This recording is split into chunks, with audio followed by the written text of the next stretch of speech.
Ngibingelele, nginamukele la esichaza khona kabanzi ngamaphupho. Uma kuyikuthi umusha kule channel, besicela-ke ukuthi nawe ushaye subscribe ukuze ngokulandelayo ungaphuthelwa mhla sesibuya phela nenye ividiyo. Ungalibali-ke nokubuza lapho kwi-comment iphupho obe nalo ukuze sizokwenzela eyakho ividiyo.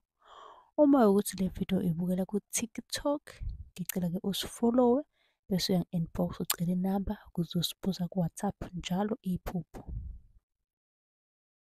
Khona ubuzile kuma-comment ukuthi ngabe kubika ukuthini ukuphupha ngamanzi. Ake ngingene nje ngichaze kabanzi ngamanzi. Ukuphupha ngamanzi kumele okubi noma okunganasiqiniseko okuzwayo. Isimo esingalindelekile. Amanzi angakhombisa-ke futhi imizwa emibili njengokwesaba noma iy'nhloso ezimbi. Ukuphupha ngamanzi acwebile kumele ukuthula engqondweni. Ubhekane nenkinga noma-ke isimo semizwa enzima. Kungenzeka uzizwe ukhululekile, ubone-ke inkinga yakho sonke isikhathi.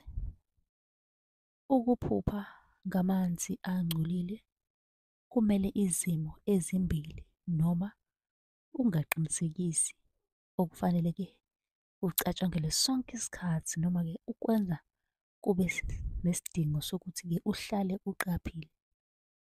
Ukuphupha amanzi angcolile kungakhombisa indlela yokuqala kabusha esengcupheni noma-ke eyonakele. Ukuba nomuzwa wokuthi-ke uphuce ithuba lokwenza okungcono noma okukulungele. Ukuphupha ngokuba phansi kwamanzi kumele izimo zasempilweni lapho-ke uphapheme khona lapho uzizwa ungakwazi ukumelana-ke nezimo ezimbi obhekana nazo. Kungenzeka ukuthi-ke wehlulwa yisimo futhi uzizwa nje uyisehluleki empilweni.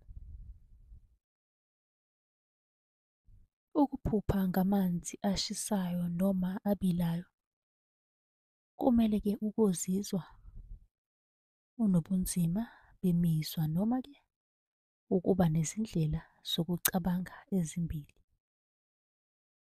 Kunezinto-ke ezikusabisayo, izinto-ke ozithandayo, ukushawa, unembeza ngoba-ke ukuzizwa usephutheni elithize.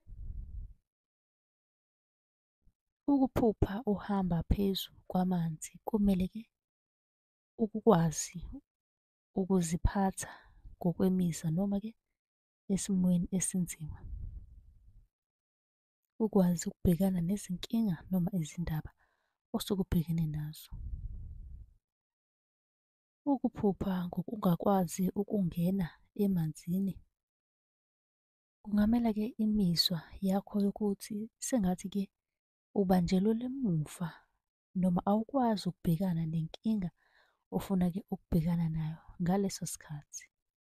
Okubi ukuthi kungaba uphawu lokuthi ufuna ukukhetha okunengozi kodwa-ke uzwa sengathi